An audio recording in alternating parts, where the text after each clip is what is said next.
And we are live. Welcome and happy Friday. Welcome to Crystal Coaching Connections, my video podcast where we spend some time every week talking about health, wellness, and everything in between. The goal of the show is to bring together wellness in an integrative practice, fully exploring our well-being from the beginning into the end, like the spokes of a wheel. There are so many multiple facets. I want to bring them to you in your world. For those of you who don't know me, I am Crystal Baran. I am an integrative nutrition, health, and wellness coach, as well as a certified natural therapist.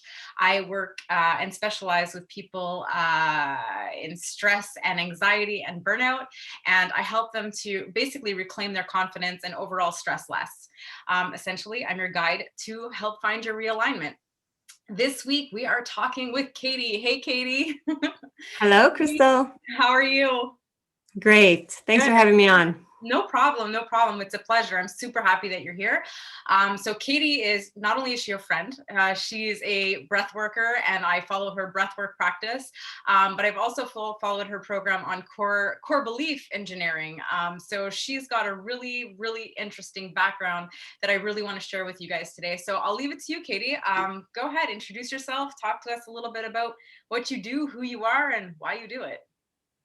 Yeah, well, thank you for this opportunity. So I'm Katie Mack. So I've developed a wellness program based on breathwork and belief work. So I help people in any facet looking to come deeper within themselves, come home to themselves. So that idea that, I'm just not connecting, or I see myself being this and I'm not being it. This is where I come in and help people really integrate into their true self, into their most empowered self. And breathwork and core belief engineering are the ways that I go about doing that with people. That's amazing. What brought you to this beautiful? Because I've known you for it's like four years now. So I know you've been doing at least for the 4 years that I've known you, but I think you had started long before that. But what brought you to this practice, especially the breath work and the core belief engineering? I think it's a beautiful practice. So what brought you there? For me, it began at a very young age. Just even 5 years old, my mother got symptoms of multiple sclerosis. So I was witnessing my mother going from walking to not walking. And it just sparked so much curiosity in me, like, how come that happens? And with multiple sclerosis, they don't know. They don't know if it's genetic. They don't know what causes it. It's this big mystery. And really it started that mystery finding of like, okay, so how does the body work? And how does the mental and emotional, because if you can imagine being a woman in your 30s, finding out that you're diagnosed with multiple sclerosis and having 4 kids and a 5th came later, it's quite the emotional, mental journey. And I realized in my development, witnessing, being so observant as most children are, but I definitely was. I was very energetically tuned in, and I wanted to be a part of everything that's happening all the time. I was the 4th of 5 kids, so it was all exciting to be in that environment and see, okay, there's a lot of impact that disease has on a family unit. So it really sparked at that time, and then it unfolded right from there, where I was always interested in anatomy and biology and chemistry and physics. And then I went off to pre-med, and I realized when I was in pre-med, the whole system it wasn't healthy. Like, how do you learn to be a doctor in a system like this? So I got out of that system as fast as I realized that, and I went into sports medicine. And I loved that system because I was attending one of the best sports medicine schools in the States. My director of the program is in the Athletic Training Hall of Fame. And so there was a reputation and an honor in sports medicine. But when I started, as I went through that program, I realized the sports medicine field didn't suit me because it was play at all costs. And to me, it was health at all costs. Yeah. Just Very like different pre-med. process. Exactly. And just like pre-med, it was like, no, health at all costs, not study, improve yourself and have to basically wreck yourself to be the best. It didn't, at that time, it was like, no, that doesn't make sense to me. So then when I went into sports medicine, learned I loved rehabbing people. I loved seeing how some people would heal faster than others. Yeah. And I recognized the impact that I had on that healing just from the conversations that I was having during the body work that I was doing, or the stretching that I was doing, or the exercises that I was doing with them. The whole space that we created in the rehabs with all the athletes was the magic. And so I realized that's how we heal faster, Yeah. right? And then recognizing that field was not right for me, I went into learning Chinese medicine and different forms of body work, visceral work. And I ended up going through my own personal cathartic change that brought the need to heal super fast. Wow. But in multi dimensions of my life, I really, basically the whole life. I'm sorry, I got to stop you there just because the whole time that you've been speaking, all I've been thinking is that you've had this amazing intuition about who you are and what you've wanted to do almost all of your life, but you still ended up going through your own personal cathartic change. So it's almost like, even though you have that connection to your intuition, sometimes it takes something pivotal to push you through to that next level, right? Yeah. And this was, yeah, Wow. well said. This put me to a whole other level. And that's the Just crazy thing about the wellness journey. I know we're going off, but I love so it. much of part of what I want to bring to light is that there's so many different things that can happen in your journey, and it doesn't happen in one shot. It doesn't happen today and everything changes for the rest of your life. No, like there are so many little like tiny pivotal moments that can happen in your life that lead to these amazing catharsis. Like I saw you as this caterpillar turning into a butterfly when you were talking about it. Like that's what I saw. Yeah. Give me vision. Yeah. And your philosophy, taking that step by step and taking the little steps that matter. It is very much that, right? And they all come together and create the experience. So where did you land? Where did you land after this beautiful catharsis? Well, I knew enough about healing at that time to take healing to another level because I needed it to be at another level. I had a child quickly, and right after a death of somebody that I thought I was going to spend the rest of my life with and have children with. And within a year and a half, not only did he pass away, I also found out I was pregnant. So when I gave birth to this child that is so precious and amazing, I was just it was like an out of body experience with fully no anchoring to reality.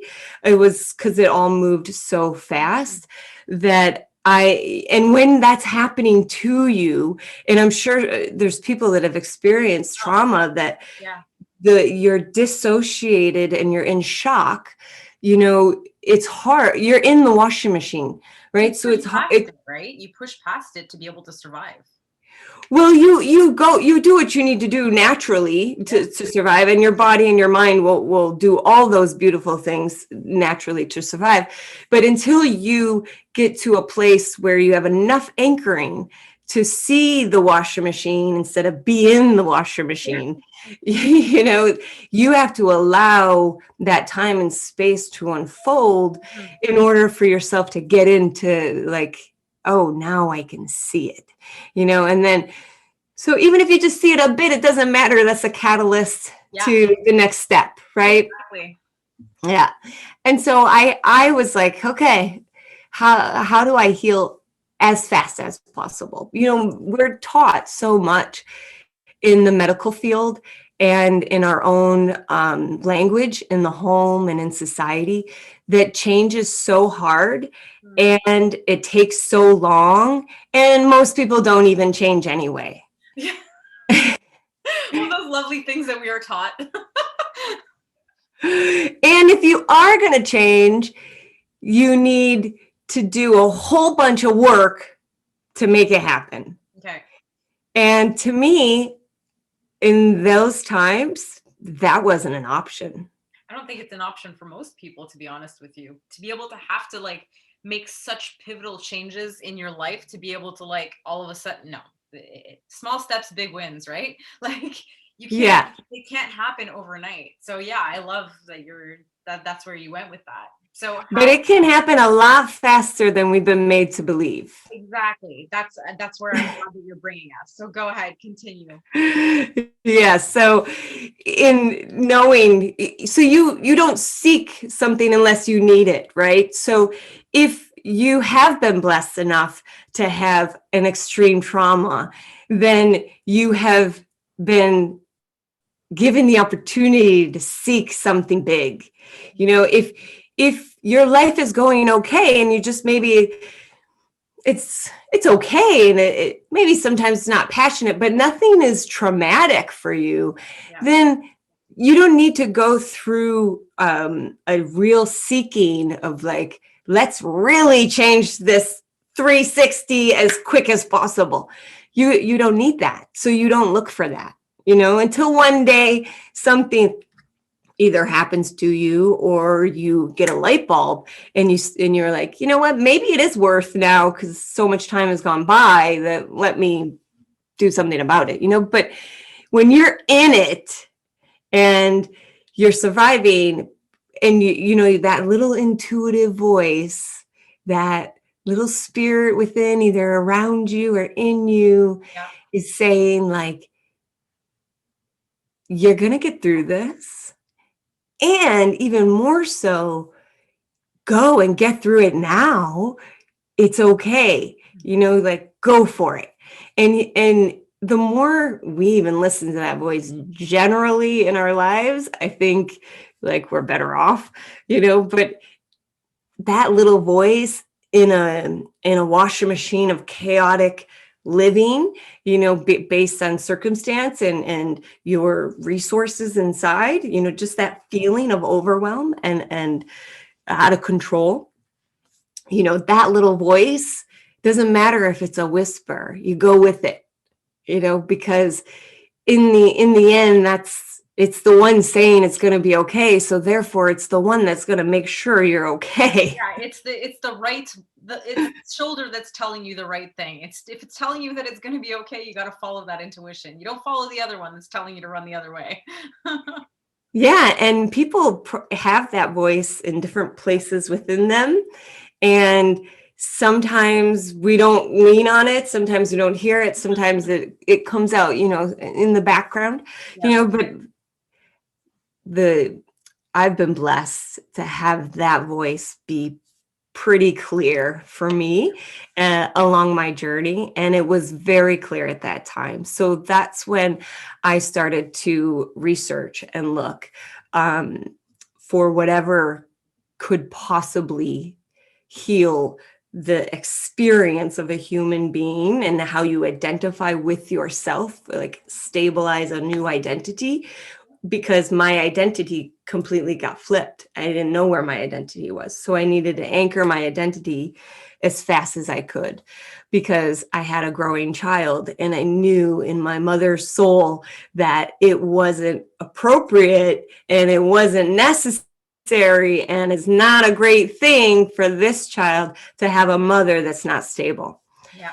And so he, you know, there was it was the campus. Yeah. Let's go. Let's find it. And so I found a college that, well, first I found Breathwork, and I have to tell you, first I learned to meditate really well from a training school of meditation.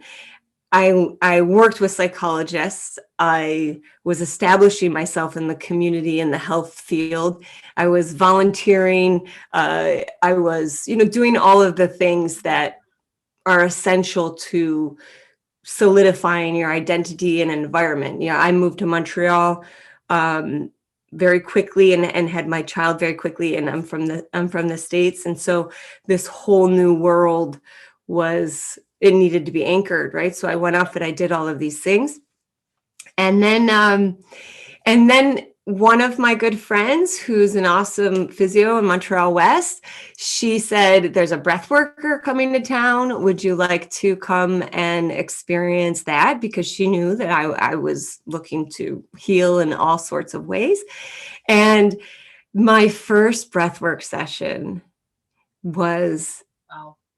and I think you could talk to most people about their first breathwork session if it's hosted by a very skilled facilitator.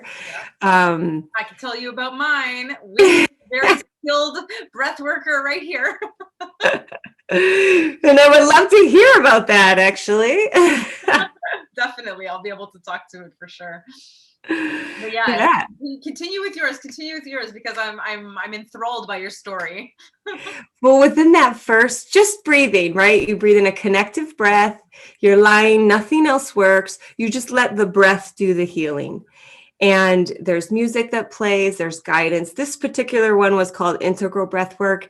And so you were actually following the breath for about 20 minutes. It was, so you didn't have music and just working on your own. You were guided very, very softly and mechanically and safely. And so once the breath activated, and this happens in breathwork, once the breath activates, any imprints or anything in your body, in your psyche, in your emotions, within yourself that needs energy, needs the vital force, prana, needs breath, needs life, it will take it. It'll take it. Yeah. It's crazy that you just said that. As you were speaking, I was just thinking the breath goes where it needs to be. If it's in your stomach, it will stay in the stomach. If that's where it needs the healing, if it's your arms, if it's your, wherever it is. Like, I remember that feeling when I was doing the breath work, and I remember I was going through a lot of pain, right? Like I was still going through the transition, still coming out of my burnout, and I still hadn't found myself yet. And so I remember my heart and my stomach were I felt alive again when I got out. I mean, your session was it was a long session. It was a beautiful session. I think it was something like 4 hours? Yeah, those are I love 4-hour sessions. They're beautiful, honestly. And I remember going into it like, oh my gosh, what am I doing? I'm going into, I have never done meditation. I've done yoga and stuff like that, some minimalistic breath work, but I remember going into it extremely unsure about how I was going to be able to connect to this kind of practice. But I remember walking out of there feeling like I started to actually have vision. I felt like I was able to start to see my future and what I wanted. I didn't have it yet. I didn't know what it was yet, but I know that it was a catalyst for me. And the work that we did also for the core belief engineering. So that's also another thing, right? But the combination of the two for me, having undergone the core belief engineering and then going through the breathwork session with you, I remember that feeling of, okay, this is my path. And I didn't really know what the path was, but I was allowing my intuition to help me follow it. And the rest is history. But that's my experience with it. Yeah. And so many others. And like this, 4 hours like that. Like, I couldn't even believe it. We got out of there. I was like, it's dark. There you go. What just happened? I went into the space in between space and time, and here I am now, back in my, different, like that butterfly becoming a caterpillar becoming a butterfly. It's like I just went into a cocoon during breathwork and was transformed. And that was literally what I felt. I know for a fact. So yeah. And so I host those transform sessions. I've ended up calling them that, right? Because that's essentially what we're going in, and we're going to allow the breath to gift us. Right? We just have to connect the breath, activate it, be awake to it, and be present to it. And the rest The breath does. So within that first session, my body actually went through the healing of the birth of my child. Wow. It went into the positioning and everything. It went into the pelvis. It went into everything, as if I was rebirthing my child. And the birth that I had with my child was pretty intense and traumatic, and so my being healed it right then and there in those 4 hours. Wow. Right. And then I was like, wow, because I already learned to meditate. I was already seen as a psychotherapist. I already did all of these actions. If I would have taken a survey at that time and said how healthy I thought I was, or how happy, I would have been in the 90 percentile range. I already did so much of my work Yeah. to re-anchor myself that I had no idea that this trauma was in my body. Wow. And so after that session, like you said, the vision, the clarity, the what comes from healing, the vision of a new life, the rebirthing of a new experience. And that's why a lot of breathwork practices are called rebirthing. They're called holotropic.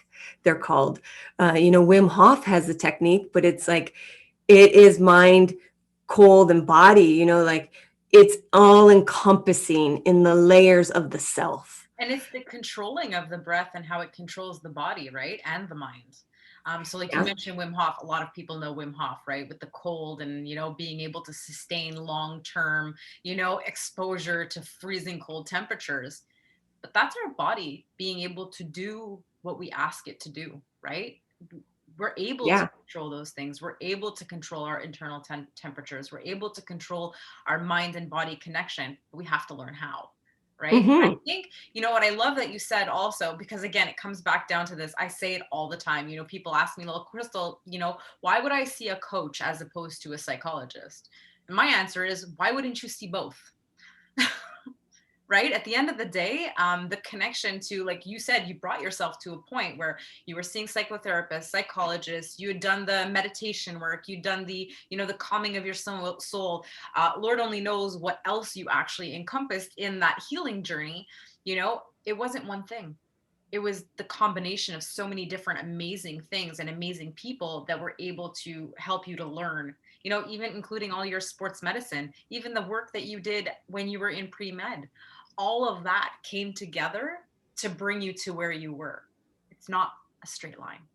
No, no. And it's, to me, I love that point. That's how I see us. Yes. So multidimensional in our intelligences Yeah. that the breath is the gateway that it gets to all of them all at one time. Mhm. It's the inner and the outer that is the baseline of the whole existence of Yeah. all of those parts of you, right? And so when I was learning to be a physical therapist and I was going to get my master's in physical therapy, and I was working alongside osteopaths and chiros, and Yeah. it was like all of these parts you even notice as you go further in your education of the body. Yes, we have these different systems, but these systems all work together. And then, yes, if one system is faulty, then the other systems are going to be affected, Yep. right? And so if we're going to look at the base of your being, it is breath. It is. It's not, yes, water is important. Yes, food is important. If you don't But if breathe, we you don't live. but if we don't look at the base of your being, it's breath. And then I was also looking at the base of the being in terms of your cellular communication. So awareness, consciousness, how subconsciously is the being functioning? Because if you keep, yes, your breathing responds to your internal world and your external world. It is the Yeah. gateway to all that information, and you can access and manipulate or control that information. And I also found that beliefs do the same thing.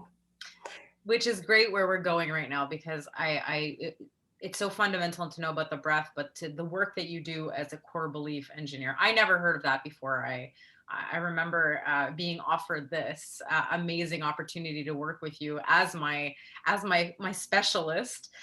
And I was kind of like, I don't know how this is going to help me. I'm like, I think my beliefs are fine because generally speaking, I'm a very positive person, like I don't allow or I didn't think I allowed my trauma to let me live the life that I was living.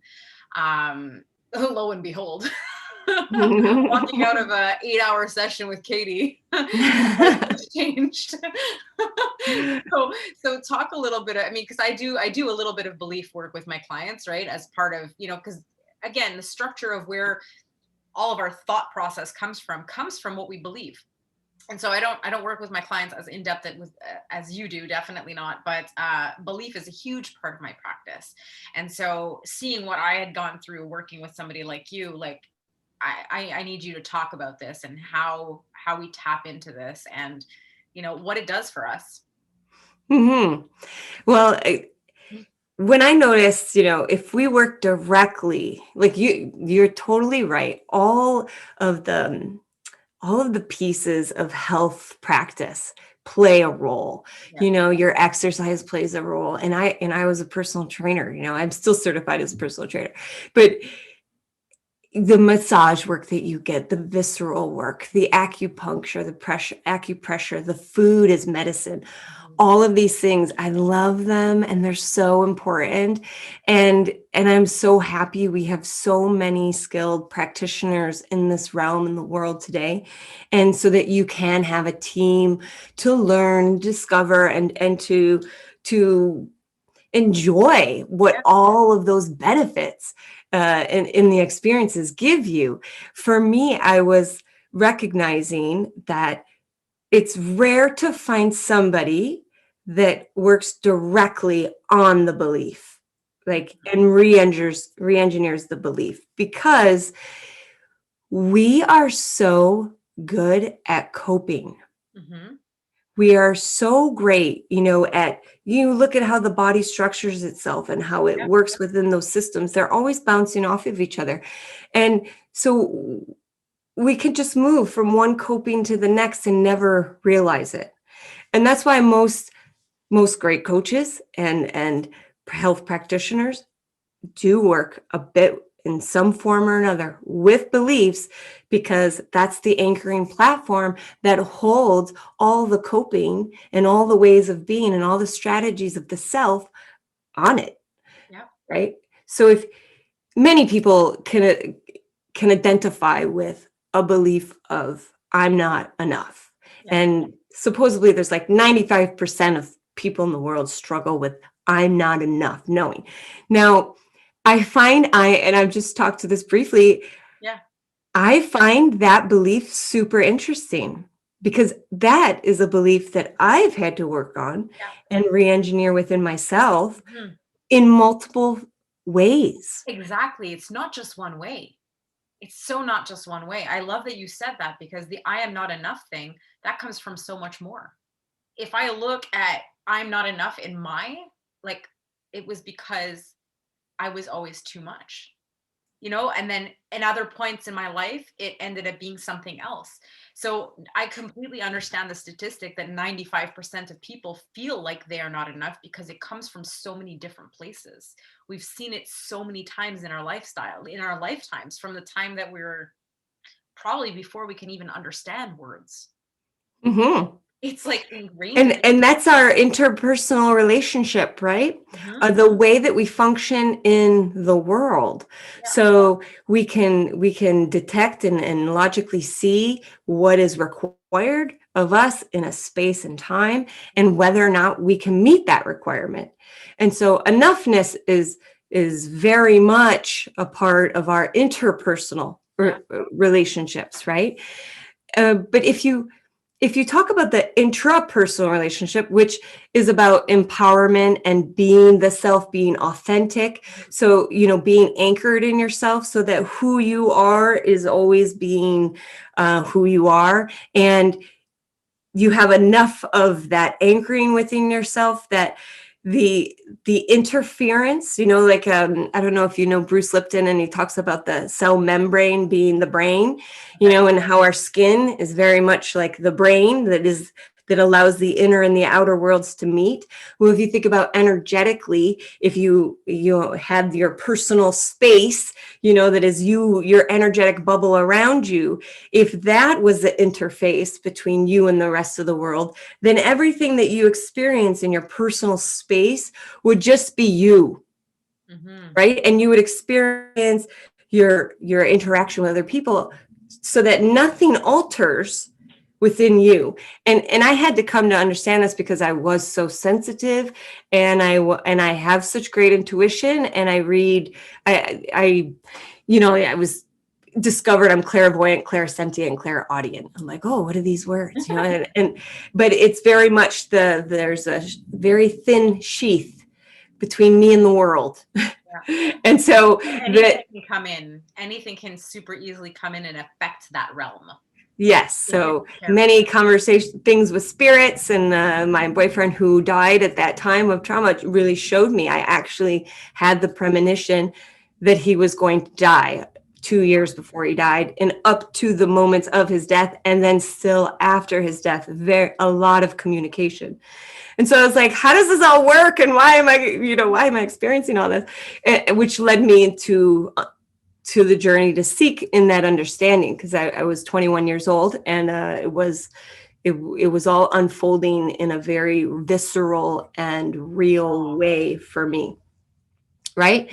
And so that enoughness, it needs to be established so anchored, so big, within all of our parts, and belief systems about the self, that it's now residing out here and you can be you. Yeah. So you're actually developing, you're going beyond re-engineering the belief of I'm enough. Like if you start with, you resonate and you understand, I have feelings of I'm not enough. Yeah. I feel insecure. I lack confidence for certain aspects of my life. I can't really love easily or connect with my emotions and communicate them. I'm not enough is going to be in part of that belief structure that creates all that behavior. But what's magical about the work that I do, and because I'm spending so many hours going directly into the belief system and getting to the real depth of the belief within the individual, enoughness is actually quite limited. It's very limited. Because it's comparing the I am enough compares to a whole bunch of other things. What else? Enough to what? To who? To where? Where's the comparison? Where's the comparison for me? Because your I am not enough is very different than my I am not enough. So all of the people that are feeling it, it's not the same. It's not the same depth for each person. But your mind has a perception of what it's referring to as being enough. Oh yeah. And that program is running to always go up against trying to be enough. You keep trying to get actually into your natural state, which is the I am. Yeah.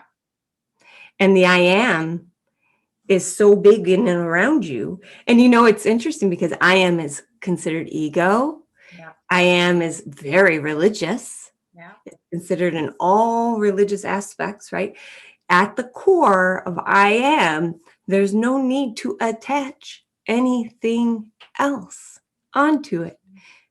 And how free would you feel all the time in your mind, in your heart, in your words, knowing that all of your cells have the cell membrane, that belief in its interactions in your internal environment, and then now not just your skin, but out and around you environment to the world, is always saying I am.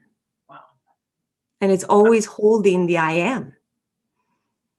So where does mistakes fit in that? Where does perfection sit in that? Mm-hmm. Where does comparison and where does power sit in that? Where does I don't know, justice. Yeah. Where does it all sit in that? It doesn't actually. No. And some people think, well, what about the structures of society and how do you deal with that? Because that exists in society. And there's people that will fight you. And there's people that try to control you and have power over you. And if you're just, I am, how do you deal with that? How do you deal with it? Exactly.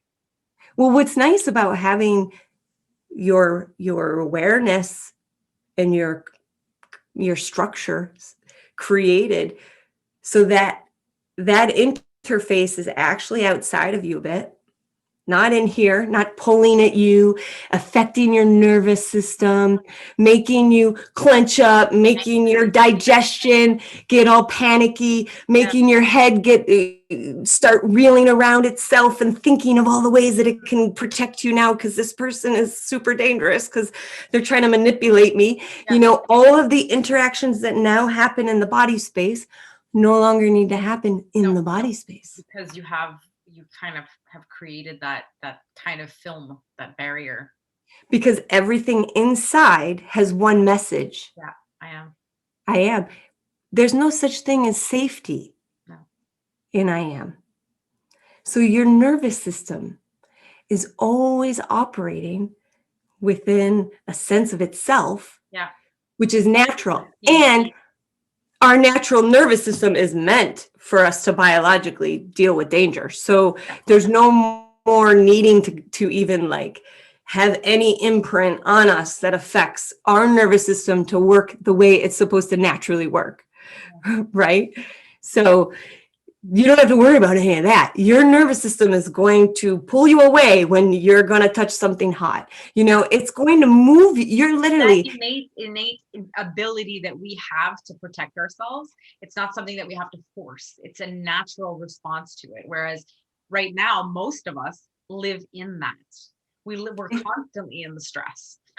We're constantly in the fight or flight mode. We're not ever able to just turn it on and off because we're just living in the weeds, basically. Yeah. And so if your nervous system is naturally working in the I am, then you won't ever actually be going anywhere where it's really dangerous. It won't. And if you are, it won't be dangerous for you. Literally, I have walked in certain situations where my body has just said, we're going to go over here now. And then I find out later that something really crazy happened at that place that I was headed to, you know, and it's like, you can trust your system to do what your system is meant to be when you have re-engineered the perceptions and the belief systems held within your mind and your body. It is really crazy. It's basically, I feel like what you do is realigning intuition as well, right? So the belief process, the intuition, learning how to just release things instead of holding on to things. That's how I see it anyway. I see it as like a pulling back your intuition, taking back, knowing, because we're born innately able to use that intuition. Kids have it all the time. Well, that's what I want to say. I'm basically having people come back into their natural state. Back into their selves, know, where it's not something new. It's something we just have to remind ourselves that exists. You just need to re-engineer the beliefs that have told you otherwise, have told you who you are, have told you what's right or wrong, have told you who to be, have told you that you're shamed and you're bad and you need to do this to survive and be good and be seen. Like you just need to re-engineer those. And then you're yourself, which is naturally going to have intuition and naturally going to be intelligent and smart, naturally going to be visual, naturally going, all the aspects that I'm sure you understand, chakras and their energy systems, they all have natural ways of functioning for you. They're conglomerates of your neurological system. So they're just naturally going to allow you to live what is naturally meant for you. You're tuned into your passion, your heart, your space, your solar plexus, the way you digest and nurture yourself, the way that you take care of yourself. Yep. It's all gonna happen so much more naturally because you're made that way. Yeah, exactly. My God, you're phenomenal, Katie. I love talking with you because, not only are you a good friend of mine, but I learned a lot from you prior to me starting this journey. I think you were probably one of my catalysts in this journey. Knowing somebody so close to me that, that does this kind of work. And every time I talk to you, I learn more. Every time I talk to you, I want to do more breath work.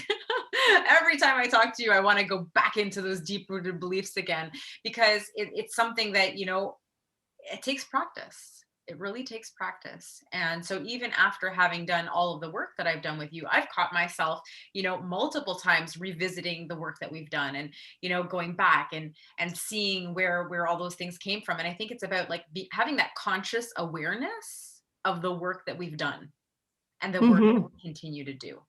And this is kind of one of the things that I really I don't necessarily point it out in this podcast, but I point it out especially when I talk with my clients.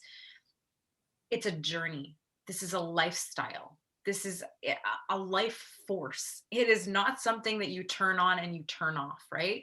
When you start to make those steps in the direction of like healing yourself from the inside out, whether it be with food or whether it be working with a specialist like yourself or myself, or even just starting by going to see a doctor, right? Some people have never even seen a doctor. And so when you take those first steps into your wellness journey, it's a lifetime practice.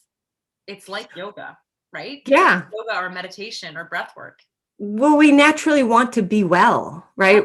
We want to live. Yeah. And if your death urge is a little bit higher than your life urge, like in the end, you have choice, which is going to allow you to say, am I continue on this path that's feeding my death urge, or do I enter into restructuring or healing or pushing more of my energy and my life force into life urge?